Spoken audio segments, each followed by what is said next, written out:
Assalamualaikum warahmatullahi wabarakatuh. Welcome back to my video. Izin memperkenalkan diri, nama saya Sunjadi Damayanti dengan NPM 20111000382 dari kelas D Prodi Pendidikan Guru Madrasah Ibtidaiyah, Fakultas Tarbiyah dan Keguruan Universitas Islam Negeri Raden Intan Lampung. Pada video kali ini saya akan membahas tentang kerusakan jalan yang terjadi di sekitar rumah saya, yaitu di Desa Jatimulyo. Untuk memenuhi tugas mata kuliah Pendidikan Lingkungan dengan dosen pengampu Bapak Suhardiansah MPD. Yuk langsung simak aja videonya. Desa Jatimulyo merupakan desa yang terletak pada Kecamatan Jati Agung, Kabupaten Lampung Selatan, Provinsi Lampung. Desa ini merupakan perbatasan antara Kabupaten Lampung Selatan dan Kota Bandar Lampung, ibu kota Provinsi Lampung. Banyak masalah yang terjadi di Desa Jatimulyo. Salah satunya adalah kerusakan jalan atau pembangunan jalan yang tidak merata.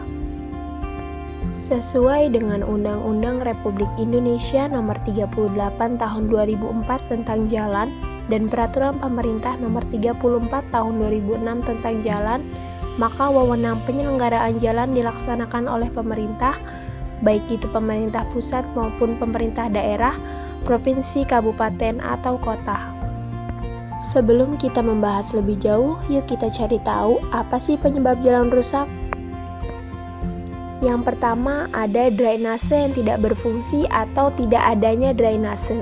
Salah satu item terpenting pada proyek jalan adalah drainase atau saluran.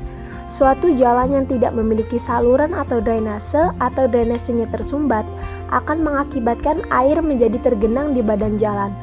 Air pada aspal hot mix akan mengakibatkan terjadi pelepasan butiran agregat aspal hot mix atau mengurangi daya lekat aspal sehingga jalan akan mudah menjadi kerusakan. Yang kedua, mutu aspal hot mix yang tidak baik. Sebelum dilakukan pengaspalan, harus dilakukan job mix basic atau biasa disingkat dengan JMD dan memiliki job mix formula atau JMF agar menghasilkan mutu aspal hot mix yang sesuai dengan mutu yang dipersyaratkan. Yang ketiga ada overtonase atau kendaraan yang melebihi beban. Salah satu faktor yang sering mengakibatkan kerusakan dini pada jalan raya adalah overtonase atau overloading kendaraan seperti truk, tronton, dan lain-lain. Beban sumbu suatu kendaraan yang melintas jalan raya harus sesuai dengan ketentuan yang telah dipersyaratkan oleh pemerintah melalui Dinas Perhubungan. Yang keempat, kesalahan perencanaan. Kerusakan jalan raya juga dapat disebabkan oleh kesalahan dalam perencanaan tebal perkerasannya.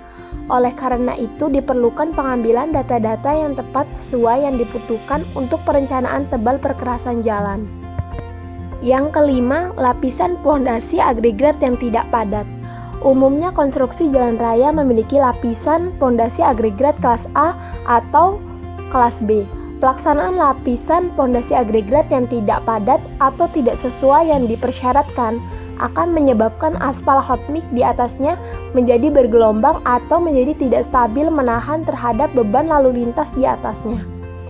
Yang keenam, kondisi konstruksi yang tidak stabil. Ada beberapa daerah di Indonesia yang memiliki kondisi tanah yang tidak stabil. Oleh karena itu diperlukan penyelidikan teknis terhadap tanah dasar agar dapat dilakukan penanganan teknis yang sesuai keadaan kondisi tanah dasar tersebut. Yang ketujuh, faktor bencana alam. Untuk faktor bencana alam memang sulit kita hindari, seperti kerusakan jalan akibat gempa bumi atau bencana banjir dan lainnya. Namun kita perlu mengambil pelajaran yang terjadi dengan berupaya membuat konstruksi jalan yang lebih pada daerah yang rawan bencana alam. Yang kedelapan, pelaksanaan pengerjaan aspal yang tidak baik. Untuk menghindari kerusakan dini pada jalan, pelaksanaan pengerjaan pengaspalan harus diperhatikan, seperti jumlah passing, suhu aspal saat penghamparan, tebal aspal hot mix yang dihampar, dan yang lainnya. Dan yang terakhir adalah tidak dilakukan perawatan jalan secara berkala. Jalan yang telah mulai mengalami kerusakan apabila tidak ditangani dengan segera akan menyebabkan kerusakannya semakin parah. Oleh karena itu, perlu dilakukan perawatan jalan secara berkala oleh instansi terkait agar tidak membahayakan masyarakat pengguna transportasi, terutama pengendara sepeda motor. Selanjutnya yaitu perubahan jalan setelah adanya pembangunan infrastruktur. Selanjutnya yaitu keadaan jalan setelah adanya pembangunan infrastruktur di Desa Jatimulyo. Ini dia penampakan jalan yang telah diperbaiki. Hanya dicor sebelah kanan dan kiri saja, namun tengah-tengahnya tetap bolong atau tidak diratakan seluruhnya atau tidak diperbaiki seluruhnya. Namun pembangunan jalan di Desa Jatimulyo tidaklah merata. Masih banyak jalan-jalan yang tidak diperbaiki atau tidak diperhatikan oleh aparat desa. Seperti halnya jalan rumah saya. Ya, keadaannya bisa dilihat, jalan rumah saya masih tanah liat dan apabila hujan turun maka akan menjadi becek. Rumah saya dekat dengan pembuatan batu bata sehingga tanahnya adalah tanah liat. Lantas bagaimana akibat jalan rusak bagi masyarakat?